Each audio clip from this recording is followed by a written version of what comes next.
जय श्री कृष्ण भक्तों, श्रीमद् भगवद गीता अध्याय 4 श्लोक 19। यस्य सर्वे समारंभा काम संकल्प वर्जिता ज्ञानाग्निदग्ध कर्माणम तमाहु पंडितम बुधा।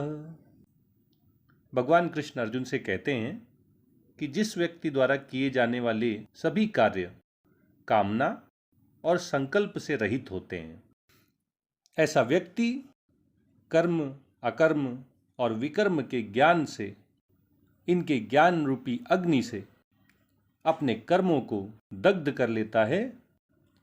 कर्मों में जो बांधने की क्षमता होती है उनको नष्ट कर देता है। ऐसे व्यक्ति को बुद्धिमान लोग भी पंडित कहते हैं, अर्थात वह पंडितों का भी पंडित होता है, ज्ञानियों का भी ज्ञानी होता है। भगवान कृष्ण अर्जुन से उस व्यक्ति की महिमा का वर्णन कर रहे हैं जिसने कर्म, अकर्म और विकर्म के तत्व को जान लिया है, इनके स्वरूप का जिसे बोध हो गया है। ऐसे व्यक्ति के सभी प्रयास, उसके द्वारा किए जाने वाले सभी कार्य कामना और संकल्प से रहित होते हैं। संकल्प क्या होता है? जब हम निरंतर विषयों का चिंतन करते हैं, विषयों के बारे में सोचते रहते हैं, तो कुछ विषयों के प्रति हमारे मन में राग उत्पन्न हो जाता है।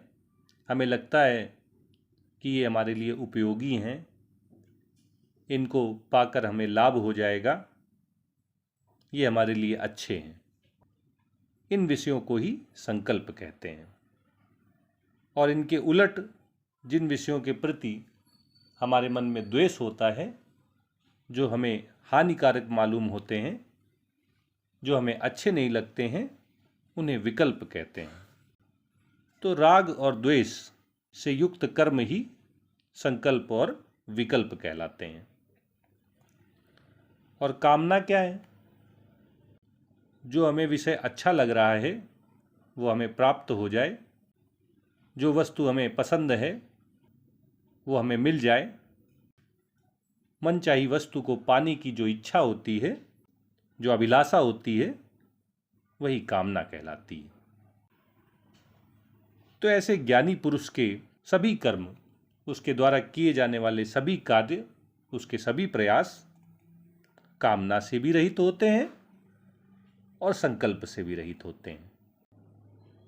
कामना के पीछे का कारण संकल्प है और कामना संकल्प का ही कार्य है।